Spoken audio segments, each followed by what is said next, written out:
Hello everyone, welcome to my YouTube channel job aspirant. दोस्तों, RRB technician आज है 24 दिसंबर।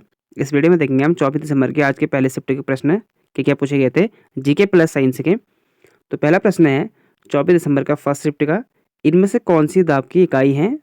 तो ये हो जाएगा आपका पास्कल। ठीक है, पेपर आपका जो easy to moderate to tough भी बन रहा है आपका, क्योंकि कुछ साइंस के क्वेश्चन आपके जो हैं डीप पूछे जा रहे हैं। अधिकतर क्वेश्चन आपके जो हैं इजी टू मॉडरेट हैं, लेकिन आपको क्या है, अधिक से अधिक आपको बायोलॉजी पढ़नी है, बायोलॉजी से ज़्यादा क्वेश्चन बन रहे हैं आपके। और अगर फिजिक्स से सिर्फ आपसे जो है ऐसा यूनिट पूछा है बस हो गया, अधिकतर मैंने वही देखा। और आपको जो ऑप्टिक्स है, यानी प्रकाश का एक जो आपका प्रकाश का चैप्टर है ना ऑप्टिक्स, उसको पढ़ लेना, वहाँ से अभी आपको उत्तर अवतल लेंस से वहाँ से क्वेश्चन बन रहे हैं उस चैप्टर से। अगस्त 2024 में किस राज्य ने मैया सम्मान योजना शुरू की है? और करंट अफेयर मोस्ट इंपोर्टेंट है, वो आपके काफ़ी क्वेश्चन पूछा रहा है वो करंट अफेयर के। ठीक है, तो ये झारखंड सरकार ने कर रखी है। झारखंड में मैया सम्मान योजना के लाभार्थी को 2500 रुपये की वित्तीय सहायता मिलेगी। पहले 1000 रुपये थी, अब बढ़ाकर इसको कर दिया 2500 रुपये। ठीक है, अगला उड़ीसा विधानसभा चुनाव में कौन सी पार्टी जीती है? तो ये बीजेपी जीती है। तो देख सकते हो आप, पूरा याद कर लो इनको। राज्यपाल और मुख्यमंत्री, कल के एक शिफ्ट में आपका मुख्यमंत्री का क्वेश्चन भी बना था। हरियाणा का मुख्यमंत्री पूछा था कल के आपके जो है सेकंड शिफ्ट में पूछा गया था आपके 23 तारीख के। और आज आपका पूछा गया है कि बीजेपी आपकी जो है वहाँ है।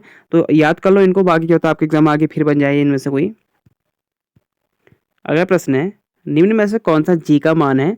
तो जी का जो मान होता है 6.67408 इंटू 10 की power 11 nanometer power 2 kg kilogram की पावर 2। अगला फिर आपका रक्षा अधिग्रहण परिषद डीएसी की अध्यक्षता कौन करते हैं? तो ये रक्षा मंत्री करते हैं। अभी वर्तमान में कौन है रक्षा मंत्री? राजनाथ सिंह। मिश्रण का बनना और यौगिक का बनना कैसे अभिक्रिया है? तो मिश्रण बनने की प्रक्रिया को भौतिक होती है, और जबकि यौगिक बनने की प्रक्रिया जो होती है ये होते हैं आपके रासायनिक। निम्नलिखित में से कौन सा प्राणी अपना लिंग बदल सकते हैं, यानी जेंडर चेंज कर सकते हैं? वो होता है घोंघा।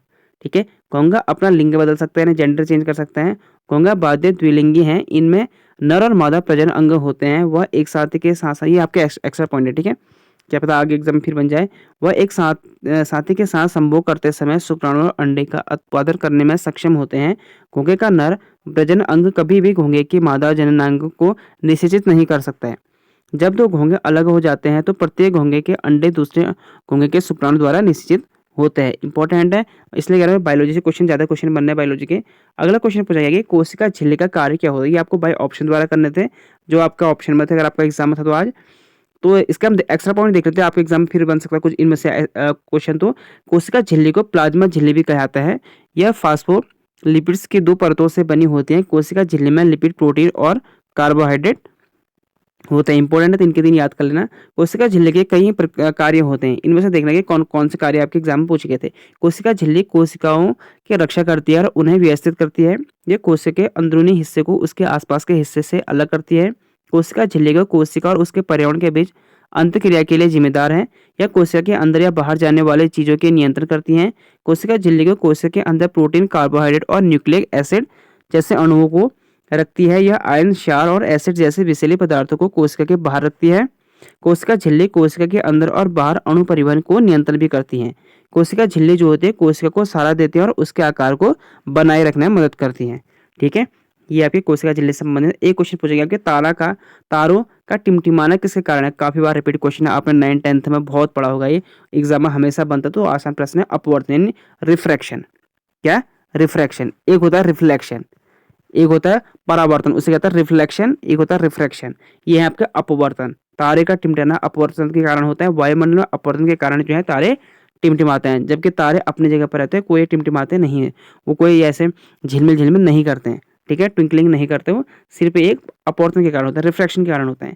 उत्तर दर्पण से 30 सेंटीमीटर दूरी पर रखी वस्तु का प्रतिबिंब 10 सेंटीमीटर दूर बनता है, तो उत्तल दर्पण की फोकस दूरी ज्ञात कीजिए। ये आपका निकल के आएगा, जब आप सॉल्व करोगे तो 15 सेंटीमीटर निकलेगा। ठीक है, नेक्स्ट है तेलों का हाइड्रोजनीकरण कौन सी क्रिया क्या कहलाता है? विषमांगी उत्प्रेरण कहलाता है। पादप कोशिका में कोशिका भित्ति क्यों होती है? तो क्योंकि पौधों को बढ़ने बिखरने के लिए कठोर संरचना की जरूरत होती है। पादप कोशिका भित्ति सेल्यूलोज और पैक्टिन से बनी होती हैं।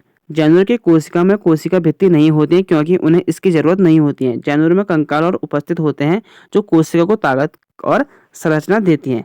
ठीक है, इंपॉर्टेंट है, इसलिए कह रहा हूँ कि बायोलॉजी क्वेश्चन ज़्यादा क्वेश्चन बन रहा है। बायोलॉजी और करंट अफेयर, करंट अफेयर देखो अभी तो आपके एक करंट अफेयर ऊपर है, 2 ये बन चुका है, 3 बन चुका है, ये चार करंट अफेयर के अभी तो आपके क्वेश्चन बन चुके हैं 4। ठीक है, केंद्रीय बजट 2024-25 में रक्षा बजट कितना रखा गया था?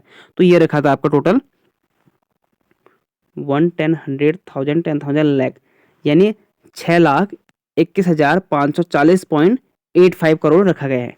ठीक है, केंद्रीय बजट, सेंट्रल बजट आपका जो रक्षा के लिए, डिफेंस के लिए लग रहा है, इतना रखा गया है। ELO रेटिंग हासिल करने वाले दूसरे भारतीय शतरंज खिलाड़ी कौन है? तो अर्जुन एरिगेसी बन चुके हैं। ठीक है, दूसरे रेटिंग वाले। पहले थे आपके महान शतरंज खिलाड़ी विश्वनाथ आनंद के बाद 2800 की ELO रेटिंग तक पहुंचने वाले दूसरे भारतीय ग्रैंड मास्टर अर्जुन एरिगेसी अगले साल प्रतिष्ठित नॉर्वे शतरंज टूर्नामेंट में अपना डेब्यू करेंगे। अभी जो है जी गुकेश भी जो है वर्ल्ड चैंपियन बन चुके हैं शतरंज में। ठीक है, आगे आने वाले एग्जाम आप आगे बन सकता है आपके, जैसे SSC GD हो या किसी और एग्जाम की तैयारी करते हो आप, स्टेट एग्जाम। यूनेस्को के विश्व धरोहर समिति की 46वीं बैठक कहाँ हुई है? और कल के 1 सितंबर में आपके बना था कि 43वें नंबर की जो भारत की जो अभी विश्व विरासत मिली हुई है 43वें नंबर की असम की है, वो क्वेश्चन आपके कल के शिफ्ट में बना था। आज पूछा गया है कि, और मैंने आपको कल कराई भी था, पूरा डिटेल में कराया था, आज भी आपको करा रहा हूँ, आने वाले एग्जाम में फिर आपके बन सकता है क्वेश्चन। ठीक है, यही आपके जो एक्स्ट्रा पॉइंट है ये आपके एग्जाम में बनने के चांस रहते हैं। ये तो खैर बहुत कम आए कि आपके फिर पूछा जाएगा कि नई दिल्ली आपका कहाँ हुआ था, लेकिन जो आपको एक्स्ट्रा पॉइंट ना ये एग्जाम में आपके बन सकते हैं। ठीक है, तो 46 में नई दिल्ली भारत, आपको मैंने पूरा कल कराया भी था। 21 से 31 जुलाई 2024 तक हुई थी। और भारत में जो 43वें यूनेस्को विश्व धरोहर जो स्थल है जिनमें सांस्कृतिक, प्राकृतिक और मिश्रित स्थान शामिल है, 2024 में सबसे नया जोड़ा गया है, वो है असम का मुइदा अहोम राजवंश के टीला तफन प्रणाली। ठीक है, मुइदम, ये आपके असम के भी 43वीं यूनेस्को विरासत में जोड़े गए। अभी भारत में टोटल जो आपके यूनेस्को वर्ल्ड हेरिटेज साइट में है ये 43 जगह है। ठीक हो गया, और कल के इसमें आपके लिए यही बना था आपके कौन से 33 नंबर कौन सा है? प्रिज्म में कौन सी क्रिया होती है? तो प्रिज्म में प्रकाश से किरण के साथ अपवर्तन और वर्ण विक्षेपण नामक क्रिया होती है। इच्छिक पेशियां कौन सी होती हैं? तो जिन मांसपेशियों को हम अपनी इच्छा से नियंत्रण कर सकते हैं। अगला फिर दाब बढ़ाने और घटाने पर क्या होते हैं? ये भी ऑप्शन द्वारा करने थे आपको। दाब बढ़ाने और घटाने पर कई तरह के बदलाव होते हैं। दबाव बढ़ाने पर वेग घटता है, दबाव बढ़ाने पर गैस आयतन घटता है और वह द्रव या ठोस में बदल जाती है। दबाव बढ़ाने पर क्वथनांक बढ़ता है, दबाव बढ़ाने पर बर्फ का गलनांक घटता है, दबाव बढ़ाने पर आयतन घटता है और घनत्व बढ़ता है। ऊंचाई बढ़ने पर वायुमंडल दबाव घटता है। बैरोमीटर से वायुमंडल दाब मापी जाती है। बैरोमीटर के पाठ्यांक से मौसम का पूर्वानुमान लगाया जाता है।